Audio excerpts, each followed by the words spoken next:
Boris Nikolayevich Yeltsin. 1 February 1931 April 23, 2007, was a Russian politician and the first president of the Russian Federation, serving from 1991 to 1999. Originally a supporter of Mikhail Gorbachev, Yeltsin emerged under the perestroika reforms as one of Gorbachev's most powerful political opponents. On May 29, 1990 he was elected the chairman of the Russian Supreme Soviet. On June 12, 1991 he was elected by popular vote to the newly created post of President of the Russian Soviet Federative Socialist Republic, at that time one of the 15 constituent republics of the Soviet Union.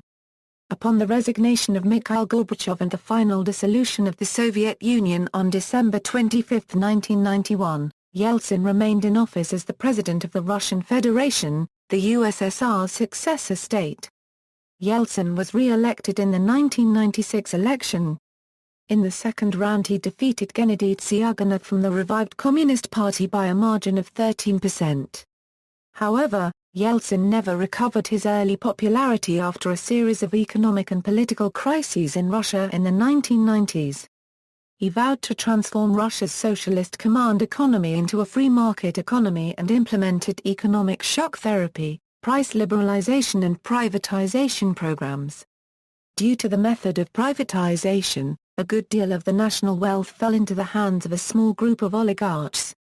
Much of the Yeltsin era was marked by widespread corruption, inflation, economic collapse and enormous political and social problems that affected Russia and the other former states of the USSR. Within the first few years of his presidency, many of Yeltsin's political supporters turned against him and Vice President Alexander Rutskoy denounced the reforms as economic genocide.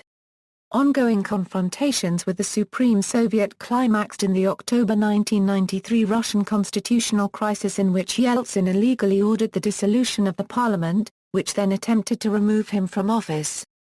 The military eventually sided with Yeltsin and besieged and shelled the Russian White House, resulting in the deaths of 187 people. Yeltsin then scrapped the existing constitution, temporarily banned political opposition and deepened his economic experimentation. He introduced a new constitution with stronger presidential power and it was approved by referendum on December 12, 1993 with 58.5% of voters in favor. On December 31, 1999, Yeltsin made a surprise announcement of his resignation, leaving the presidency in the hands of his chosen successor, then Prime Minister Vladimir Putin. Yeltsin left office widely unpopular with the Russian population. By some estimates, his approval ratings when leaving office were as low as 2%. Early life and education. Boris Yeltsin was born in the village of bhodrÿ, Dlitsky district, Sverdlovsk, USSR, on February 1, 1931. In 1932, after the state took away the entire harvest from the recently collectivized bhodrÿ peasants, the Yeltsin family moved as far away as they could, to Kazan, more than 1,100 kilometers from bhodrÿ, where Boris' father, Nikolai, got work on a construction site. Growing up in rural Sverdlovsk, he studied at the Ural State Technical University, and began his career in the construction industry. In 1934 Nikolai Yeltsin was convicted of anti-Soviet agitation and sentenced to hard labor in a gulag for 3 years.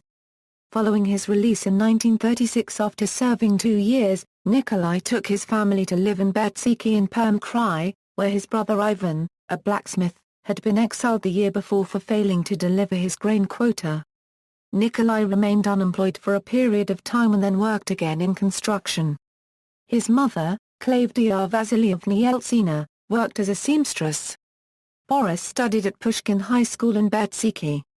He was fond of sports despite losing the thumb and index finger of his left hand when he and some friends furtively entered a Red Army supply depot, stole several grenades, and tried to disassemble them. In 1949 he was admitted to the Ural Polytechnic Institute in Sverdlovsk, majoring in construction, and he graduated in 1955. The subject of his degree paper was construction of a mine shaft. From 1955 to 1957 he worked as a foreman with the building trust Uralazhdrabstroy. From 1957 to 1963 he worked in Sverdlovsk, and was promoted from construction site superintendent to chief of the construction directorate with the USSR Trust. In 1963 he became chief engineer, and in 1965 head of the Sverdlovsk House Building Combine, responsible for sewerage and technical plumbing. He joined the ranks of the CPSU nomenclature in 1968 when he was appointed head of construction with the Sverdlovsk Regional Party Committee. In 1975 he became secretary of the regional committee in charge of the region's industrial development. In 1976 the Politburo of the CPSU promoted him to the post of the first secretary of the CPSU Committee of Sverdlovsk Oblast. He remained in this position until 1985. Communist Party membership. Yeltsin was a member of the Communist Party of the Soviet Union from March 17, 1961 to July 13, 1990, and a nomenclature member from 1968.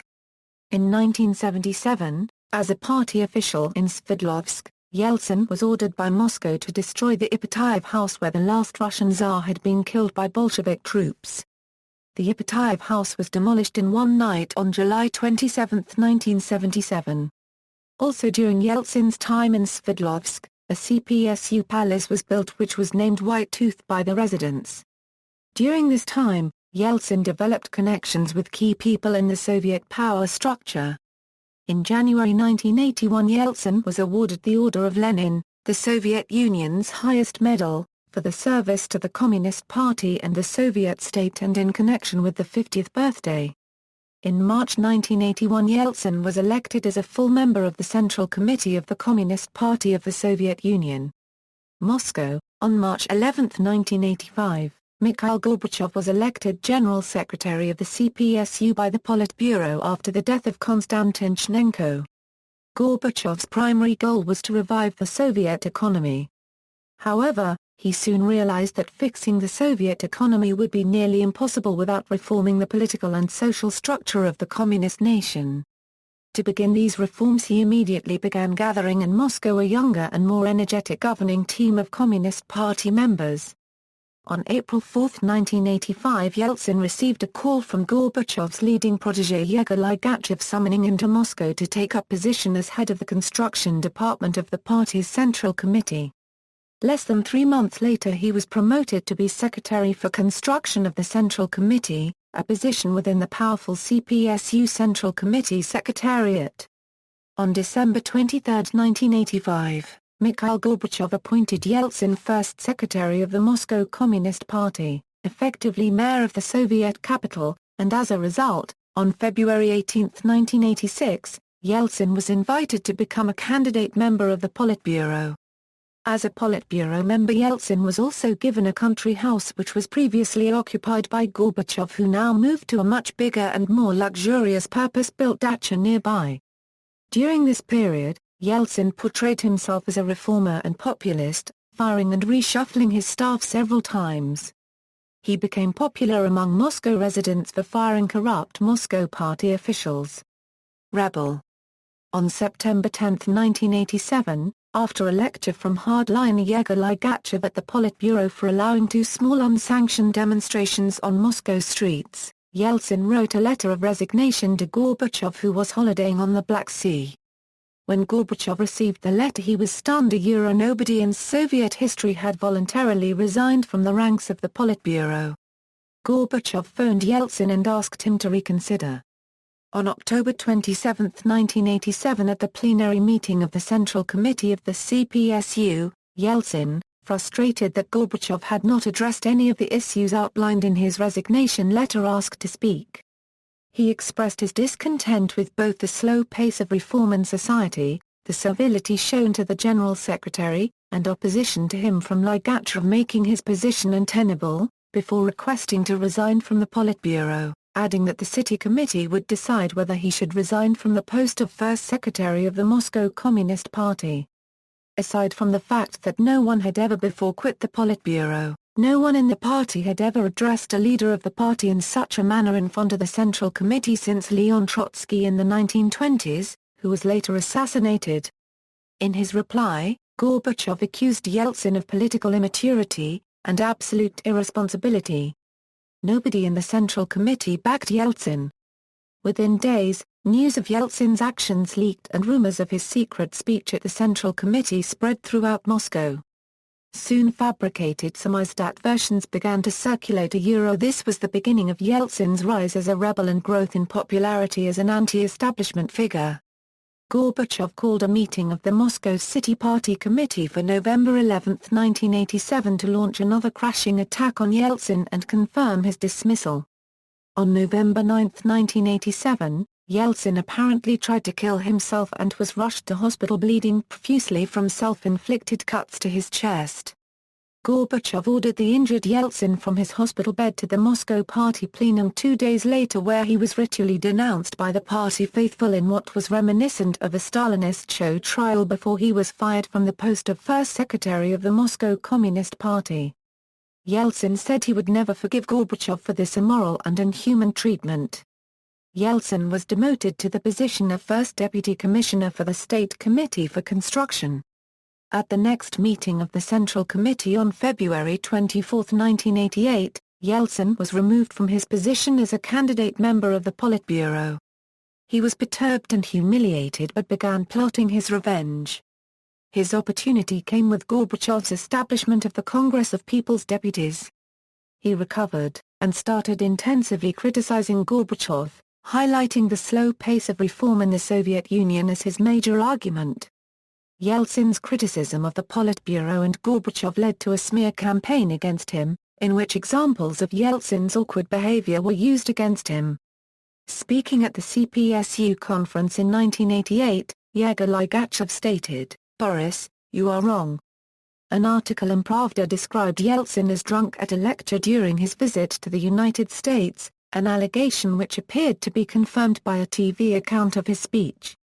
However, popular dissatisfaction with the regime was very strong, and these attempts to smear Yeltsin only added to his popularity. In another incident, Yeltsin fell from a bridge.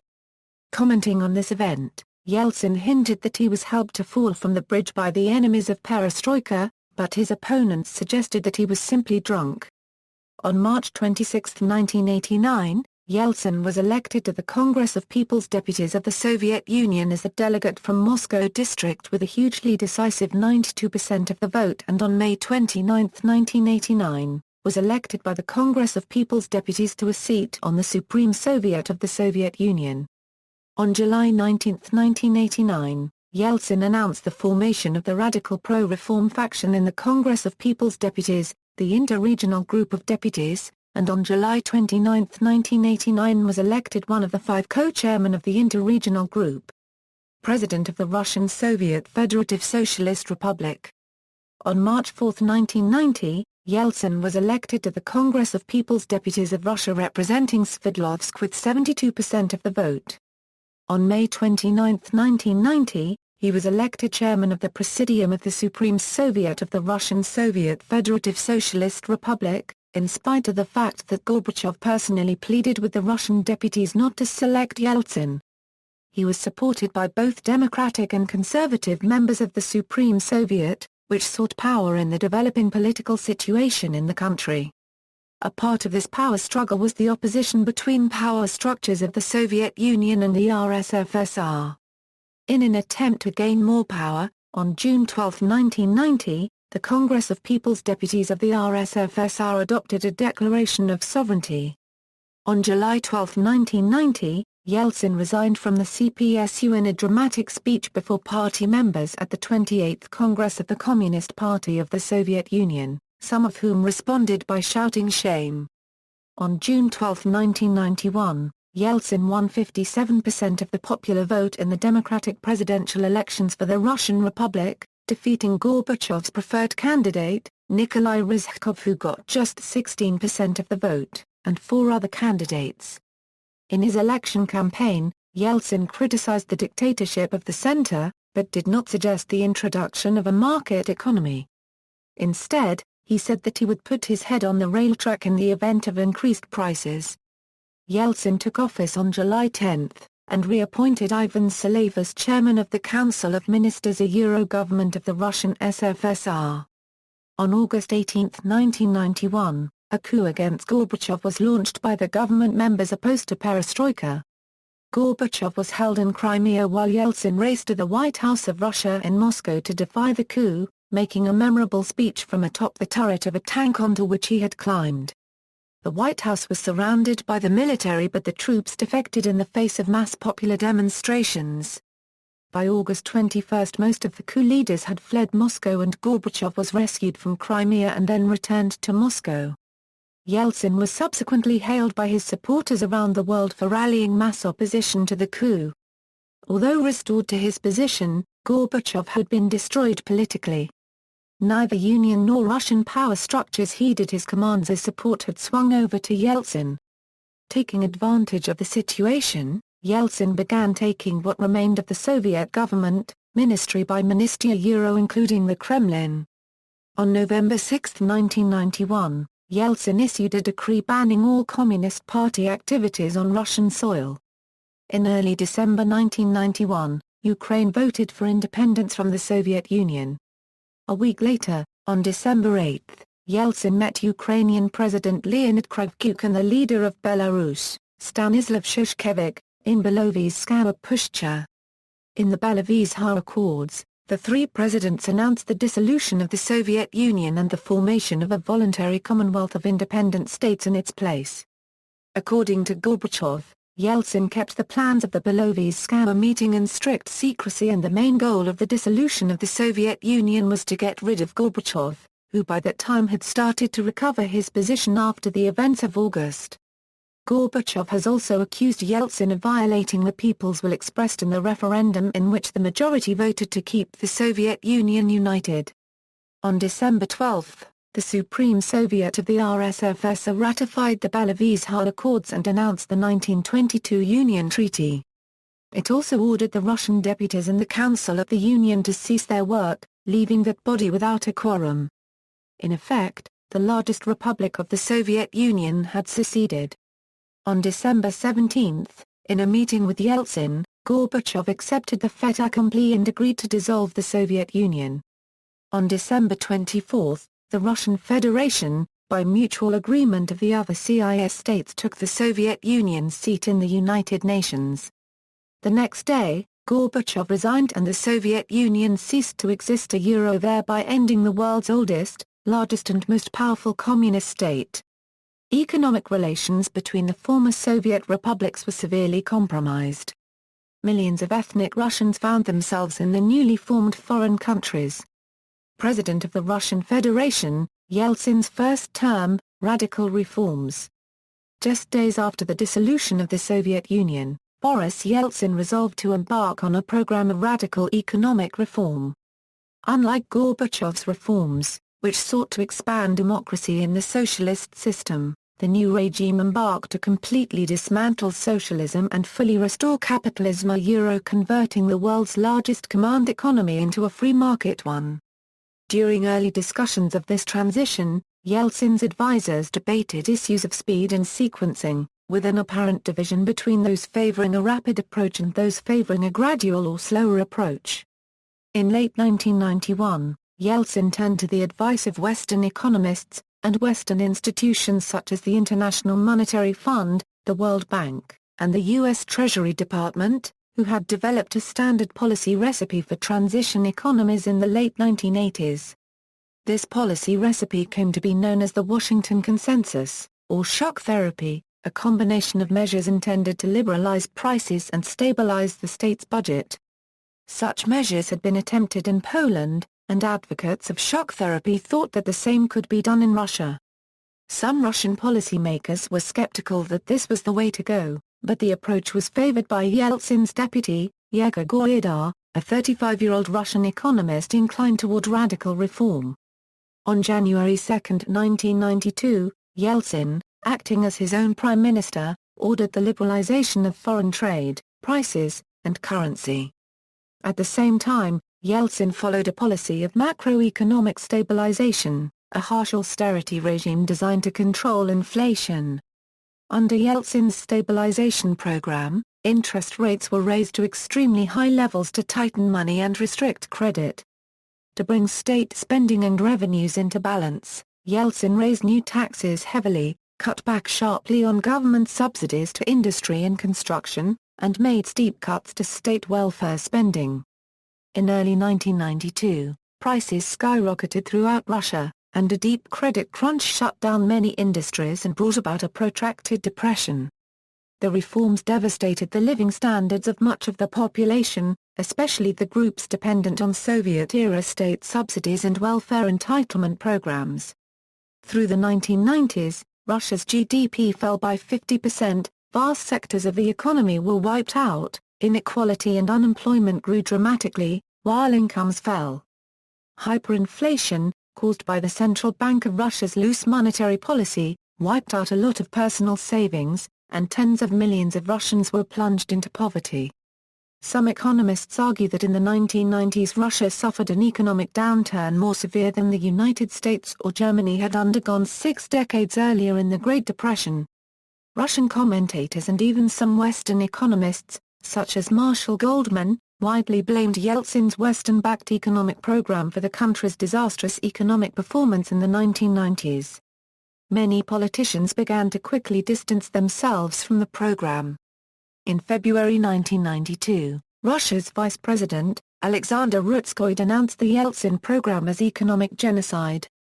By 1993, conflict over the reform direction escalated between Yeltsin on the one side, and the opposition to radical economic reform in Russia's parliament on the other. Confrontation with parliament. Also throughout 1992, Yeltsin wrestled with the Supreme Soviet of Russia and the Congress of People's Deputies for control over government, government policy, government banking and property. In the course of 1992, the Speaker of the Russian Supreme Soviet, Rulen Kaspilatov, came out in opposition to the reforms, despite claiming to support Yeltsin's overall goals. In December 1992, the 7th Congress of People's Deputies succeeded in turning down the Yeltsin-backed candidacy of Yegor Goida for the position of Russian Prime Minister. An agreement was brokered by Valery Zhorkin, chairman of the Constitutional Court, which included the following provisions: a national referendum on the new constitution. Parliament and Yeltsin would choose a new head of government, to be confirmed by the Supreme Soviet. And the parliament was to cease making constitutional amendments that changed the balance of power between the legislative and executive branches. Eventually, on December 14, Viktor Chernomyrdin, widely seen as a compromise figure, was confirmed in the office. The conflict escalated soon, however, with the parliament changing its prior decision to hold a referendum. Yeltsin, in turn, announced in a televised address to the nation on March 20, 1993, that he was going to assume certain special powers in order to implement his program of reforms. In response, the hastily called 9th Congress of People's Deputies attempted to remove Yeltsin from presidency through impeachment on March 26, 1993. Yeltsin's opponents gathered more than 600 votes for impeachment, but fell 72 votes short of the required two-thirds majority. During the summer of 1993, a situation of dual power developed in Russia. Since July, 2 separate administrations of the Chelyabinsk Oblast functioned side by side, after Yeltsin refused to accept the newly elected pro-parliament head of the region. The Supreme Soviet pursued its own foreign policies, passing a declaration on the status of Sevastopol. In August, a commentator reflected on the situation as follows: the president issues decrees as if there were no Supreme Soviet, and the Supreme Soviet suspends decrees as if there were no president. On September 21, 1993, Yeltsin announced in a televised address his decision to disband the Supreme Soviet and Congress of People's Deputies by decree. In his address, Yeltsin declared his intent to rule by decree until the election of the new parliament and a referendum on a new constitution, triggering the constitutional crisis of October 1993. On the night after Yeltsin's televised address, the Supreme Soviet declared Yeltsin removed from presidency, by virtue of his breaching the constitution, and Vice President Alexander Rutskoy was sworn in as the acting president. Between September 24, Yeltsin was confronted by popular unrest. The demonstrators were protesting the new and terrible living conditions under Yeltsin. Since 1989, GDP had declined by half. Corruption was rampant, violent crime was skyrocketing, medical services were collapsing, food and fuel were increasingly scarce and life expectancy was falling for all but a tiny handful of the population. Moreover, Yeltsin was increasingly getting the blame. By early October, Yeltsin had secured the support of Russia's army and Ministry of Interior Forces. In a massive show of force, Yeltsin called up tanks to shell the Russian White House, Russia's parliament building. As the Supreme Soviet was dissolved, in December 1993 elections to the newly established parliament, the State Duma, were held. Candidates associated with Yeltsin's economic policies were overwhelmed by a huge anti-Yeltsin vote, the bulk of which was divided between the Communist Party and ultra-nationalists. The referendum, however, held at the same time, approved the new constitution, which significantly expanded the powers of the president, giving Yeltsin a right to appoint the members of the government, to dismiss the prime minister and, in some cases, to dissolve the Duma. Chechnya. In December 1994, Yeltsin ordered the military invasion of Chechnya in an attempt to restore Moscow's control over the republic. Nearly 2 years later Yeltsin withdrew federal forces from the devastated Chechnya under a 1996 peace agreement brokered by Alexander Lebed, then Yeltsin's security chief. The peace deal allowed Chechnya greater autonomy but not full independence. The decision to launch the war in Chechnya dismayed many in the West. Time magazine wrote, "Then, what was to be made of Boris Yeltsin? Clearly he could no longer be regarded as the democratic hero of Western myth. But had he become an old-style communist boss, turning his back on the democratic reformers he once championed and throwing in his lot with militarists and ultranationalists? Or was he a befuddled, out-of-touch chief being manipulated, knowingly or unwittingly, by by whom exactly? If there was to be a dictatorial coup, would Yeltsin be its victim or its leader?" Privatization and the rise of the oligarchs.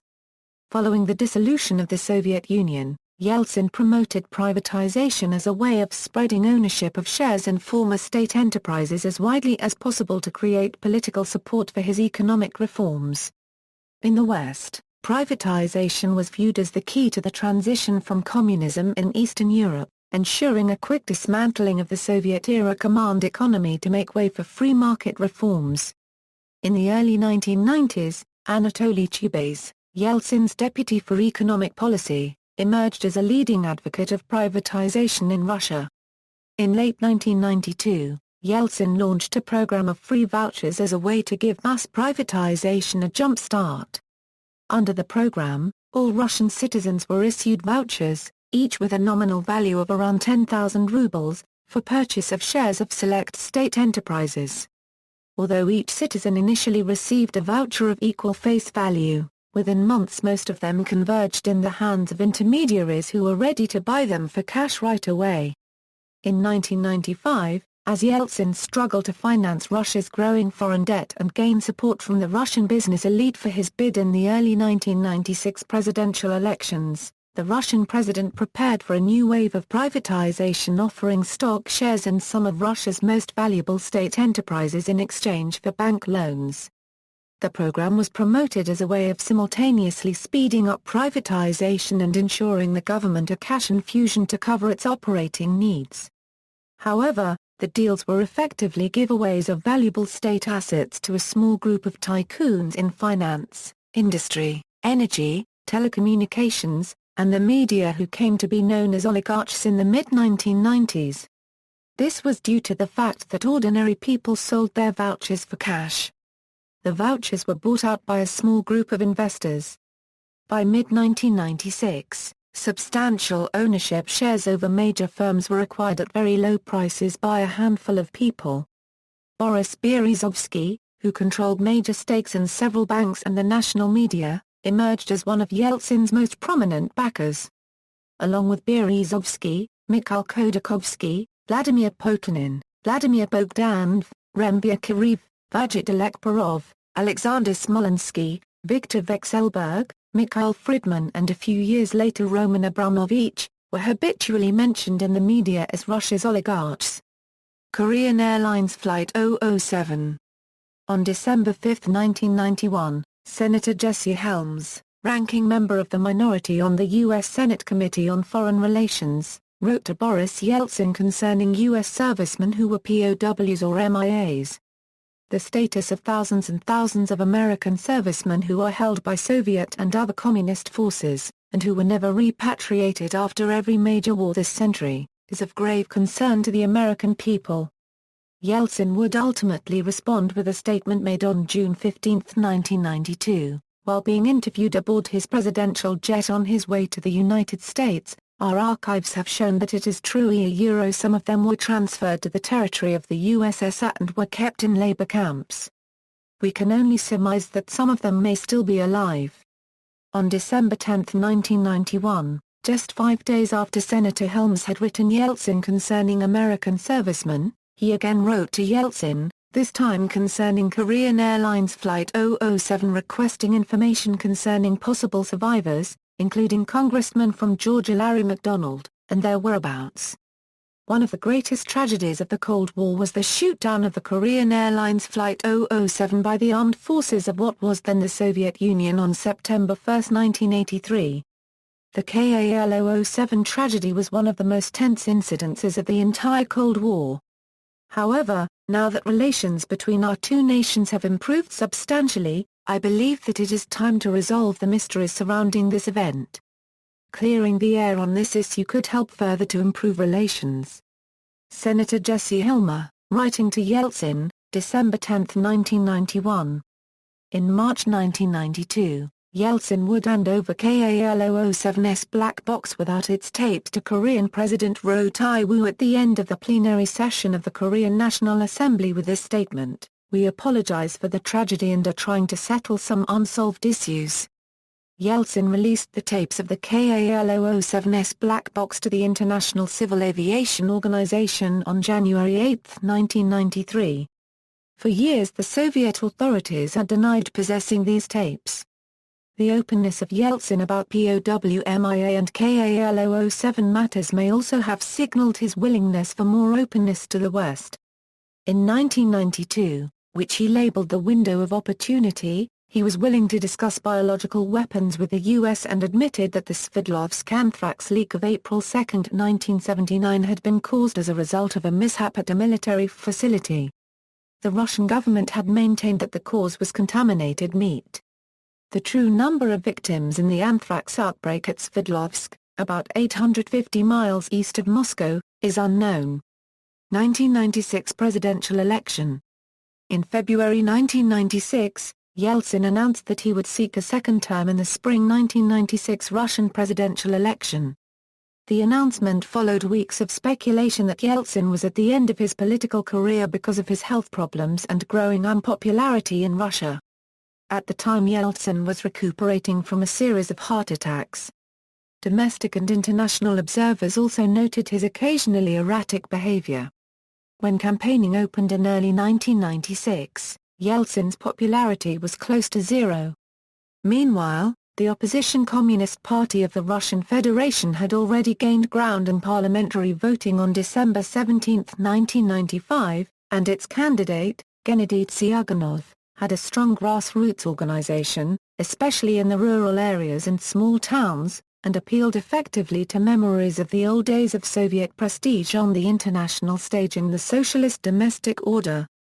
Panic struck the Yeltsin team when opinion polls suggested that the ailing president could not win. Some members of his entourage urged him to cancel presidential elections and effectively rule as dictator from then on. Instead, Yeltsin changed his campaign team, assigning a key role to his daughter, Tatyana Dyashenko, and appointing Cheybes as campaign manager. Cheybes, acting as both Yeltsin's campaign manager and advisor on Russia's privatization program, used his control of the privatization program as an instrument of Yeltsin's re-election campaign. In mid-1996, Cheybes and Yeltsin recruited a team of a handful of financial and media oligarchs to bankroll the Yeltsin campaign and guaranteed favorable media coverage of the president on national television and in leading newspapers. In return, Cheybes allowed well-connected Russian business leaders to acquire majority stakes in some of Russia's most valuable state-owned assets. The media painted a picture of a fateful choice for Russia, between Yeltsin and a return to totalitarianism. The oligarchs even played up the threat of civil war if a communist were elected president. Yeltsin campaigned energetically, dispelling concerns about his health, and maintained a high media profile. To boost his popularity, Yeltsin promised to abandon some of his more unpopular economic reforms, boost welfare spending, end the war in Chechnya, and pay wage and pension arrears. Yeltsin's campaign also got a boost from the announcement of a $10 billion loan to the Russian government from the International Monetary Fund. Zyuganov, who lacked Yeltsin's resources and financial backing, saw his strong initial lead whittled away. After the first round on June 16, Yeltsin appointed a highly popular candidate Alexander Lebed, who came in third in the first round, Secretary of the Security Council of Russia, sacked at the latter's behest Defense Minister Pavel Grachev, and on June 20 sacked a number of his Solovki, one of them being his Chief of Presidential Security Alexander Korsakov, viewed by many as Yeltsin's a copyrightman's rise. In the runoff on July 3, with a turnout of 68.9%, Yeltsin won 53.8% of the vote and Zyuganov 40.3%, with the rest voting against all. Yeltsin's second term, Yeltsin underwent an emergency quintuple heart bypass surgery and remained in the hospital for months. During his presidency, Russia received $40 billion in funds from the International Monetary Fund and other international lending organizations. However, his opponents alleged that most of these funds were stolen by people from Yeltsin's circle and placed in foreign banks. In 1998, a political and economic crisis emerged when Yeltsin's government defaulted on its debts, causing financial markets to panic and the ruble to collapse in the 1998 Russian financial crisis.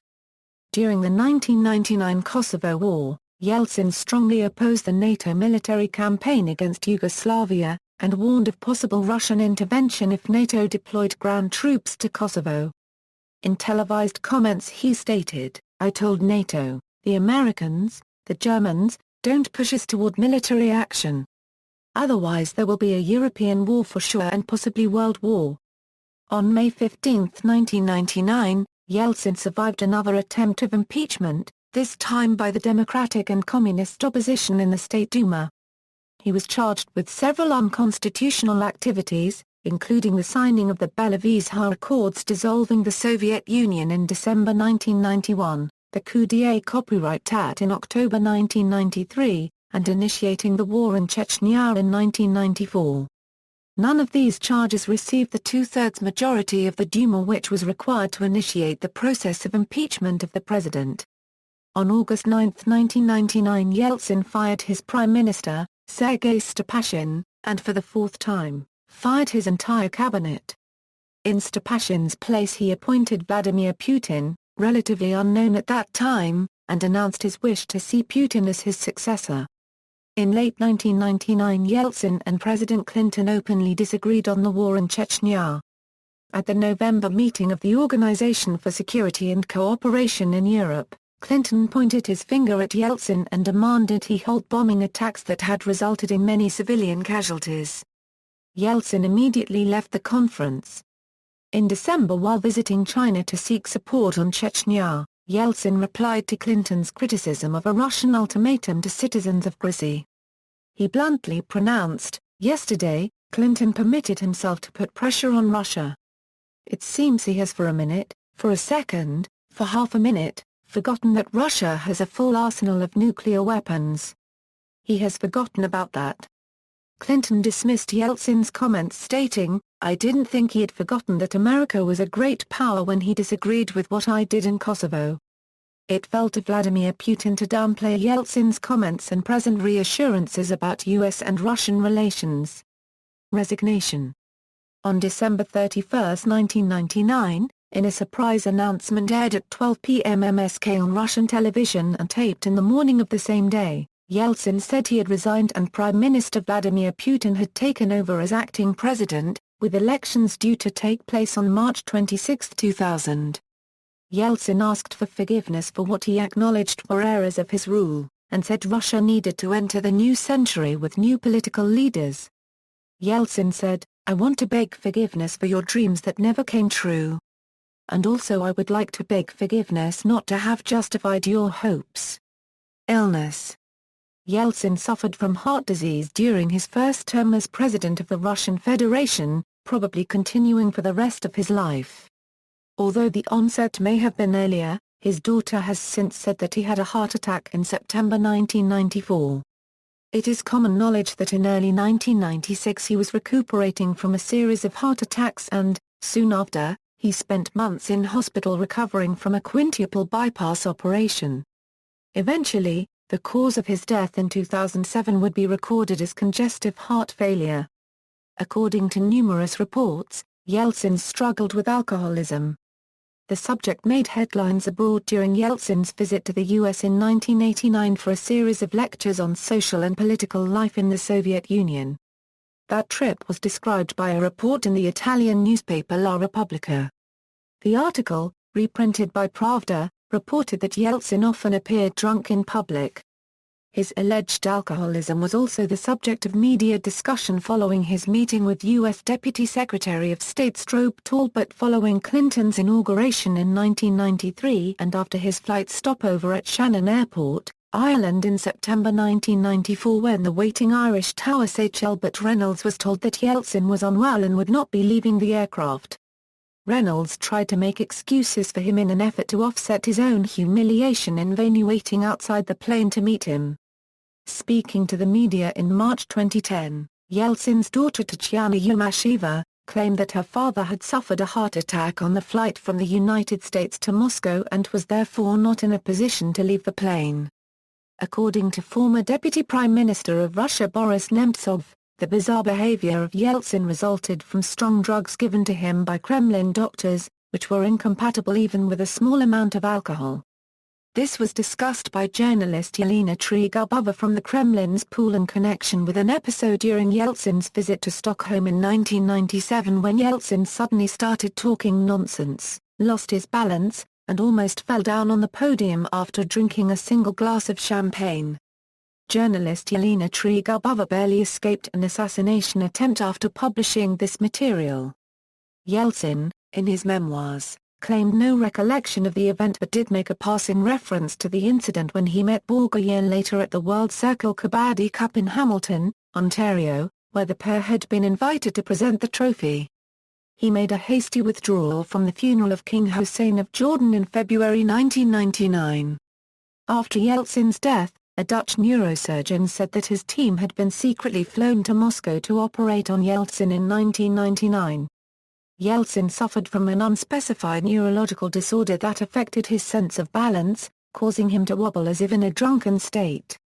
The goal of the operation was to reduce the pain. According to author and historian Taylor Branch's interviews with Bill Clinton, on a 1995 visit to Washington, D.C., Yeltsin was found on Pennsylvania Avenue, drunk, in his underwear and trying to hail a cab in order to find pizza. Yeltsin's personal and health problems received a great deal of attention in the global press. As the years went on, he was often viewed as an increasingly unstable leader, rather than the inspiring figure as whom he was once seen. The possibility that he might die in office was often discussed. Starting in the last years of his presidential term, Yeltsin's primary residence was the Gorky 9 presidential dacha west of Moscow. He made frequent stays at the nearby government sanatorium in Barvika. Life after resignation. Yeltsin maintained a low profile after his resignation, making almost no public statements or appearances. However, on September 13, 2004, following the Berlin school hostage crisis and nearly concurrent terrorist attacks in Moscow, Putin launched an initiative to replace the election of regional governors with a system whereby they would be directly appointed by the president and approved by regional legislatures. Yeltsin, together with Mikhail Gorbachev, publicly criticized Putin's plan as a step away from democracy in Russia and a return to the centrally run political apparatus of the Soviet era. In September 2005, Yeltsin underwent a hip operation in Moscow after breaking his femur in a fall while vacationing on the Italian island of Sardinia. On February 1, 2006, Yeltsin celebrated his 75th birthday. He used this occasion as an opportunity to criticize a monopolistic U.S. foreign policy. and to state that Vladimir Putin was the right choice for Russia. Death and funeral. Boris Yeltsin died of congestive heart failure on April 23, 2007, aged 76. According to experts quoted by Komsomolskaya Pravda, the onset of Yeltsin's condition was due to his visit to Jordan between March 25 and April 2. He was buried in the Novodevichy Cemetery on April 25, 2007, following a period during which his body had lain in state in the Cathedral of Christ the Savior in Moscow. Yeltsin was the first Russian head of state in 113 years to be buried in a church ceremony, after Emperor Alexander III. He was survived by his wife, Nina Iosifovna Yeltsina, whom he married in 1956, and their two daughters Yelena and Tatiana, born in 1957 and 1959, respectively. President Putin declared the day of his funeral a national day of mourning, with the nation's flags flown at half-mast and all entertainment programs suspended for the day. Putin said, upon declaring April 25, 2007 a day of national mourning, that Yeltsin's presidency has inscribed him forever in Russian and in world history. A new democratic Russia was born during his time, a free, open and peaceful country. A state in which the power truly does belong to the people. The first president of Russia unregistered trademark S strength consisted in the mass support of Russian citizens for his ideas and aspirations. Thanks to the will and direct initiative of President Boris Yeltsin, a new constitution, one which declared human rights a supreme value, was adopted. It gave people the opportunity to freely express their thoughts, to freely choose power in Russia, to realize their creative and entrepreneurial plans. This constitution permitted us to begin building a truly effective federation. We knew him as a brave and a warm-hearted, spiritual person. He was an upstanding and courageous national leader. And he was always very honest and frank while defending his position. Yeltsin assumed full responsibility for everything he called for everything he aspired to.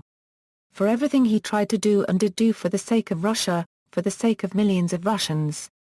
And he invariably took upon himself, let it in his heart, all the trials and tribulations of Russia, fear pleaser unregistered trademark difficulties and problems. Shortly after the news broke, former Soviet leader Mikhail Gorbachev issued a statement, saying, "I offer my deepest condolences to the family of a man on whose shoulders rested many great deeds for the good of the country and serious mistakes a tragic fate." Memorials. In April 2008, a new memorial to Yeltsin was dedicated in Moscow's Novodevichy Cemetery, to mixed reactions. At the memorial service, a military chorus performed Russia's national anthem, an anthem that was changed shortly after the end of Yeltsin's term, to follow the music of the old Soviet anthem, with lyrics reflecting Russia's new status. Honors and awards. This article incorporates information from the equivalent article on the Russian Wikipedia. Russian and Soviet, Order of Merit for the Fatherland, First Class a particularly outstanding contribution to the establishment and development of the Russian state, Order of Lenin a for services to the Communist Party and Soviet state and his 50th birthday, Order of the Red Banner of Labour, twice. August 1971 a for services in carrying out a 5-year plan, January 1974 a for achievements in the construction of the first stage of cold rolling shop at the v metallurgical plant in Sverdlovsk. Order of the Badge of Honor a for achievements in implementing the 7-year plan targets for construction, Medal in commemoration of the 1000th anniversary of Kazan, Medal for Valiant Labor. To commemorate the 100th anniversary of Lenin, Jubilee Medal 30 Years of Victory in the Great Patriotic War 1941–1945, Jubilee Medal 60 Years of the Armed Forces of the USSR, Gold Medal, Exhibition of Economic Achievements, Medal in Memory of the Army as a Volunteer for a high contribution to the remembrance of the Great Patriotic War, with respect for the history of the Russian state, and for his contribution to the preservation of names of victims in conflicts in defense of the homeland. Foreign awards, Order of Francisc Scarina a for his great personal contribution to the development and strengthening of Belarusian-Russian cooperation, Order of the Golden Eagle, Order of Prince Yaroslav the Wise, First Class Euro for his significant personal contribution to the development of Ukrainian-Russian cooperation, Knight Grand Cross with Collar of the Order of Merit of the Italian Republic, Order of the Three Stars, First Class, Order Bethlehem 2000, Knight Grand Cross of the Legion of Honor, Order of Good Hope, First Class, Medal of January 13, Grand Cross of the Order of the Cross of Vytis, Order for Personal Courage, Departmental Awards, Gorchakov Commemorative Medal, Golden Olympic Order, Religious Awards, Order of Saint Blessed Grand Prince Dmitry Donskoy, First Class, Chevalier of the Order of the Chain of the Holy Sepulchre, Titles, Honorary Citizen of, Sverdlovsk Oblast, Kazan, Samara Oblast, Yerevan, Armenia, Turkmenistan. Bibliography, Yeltsin, Boris. Against the Grain. London, Jonathan Cape, 1990, Yeltsin, Boris. The Struggle for Russia. New York, Times Books, 1994, see also. Communist Party of the Soviet Union, Dissolution of the Soviet Union, History of the Soviet Union, Mikhail Gorbachev, Alexander Rutskoy, Vladimir Putin, President of Russia, Yeltsinism, Someone Still Loves You Boris Yeltsin, Spinning Boris, References. External links, CNN Cold War and a Euro Profile, Boris Nikolayevich Yeltsin, Yeltsin and Post-Soviet Problems from the Dean Peter Croft Foreign Affairs Digital Archives, Death of a Bear, The Good Tsar The Strange Nobility of Boris Yeltsin, The Yeltsin Years documentary on YouTube, works by or about Boris Yeltsin in libraries, Boris Yeltsin's finger amputation, photos of Yeltsin's grave at findargrave.com.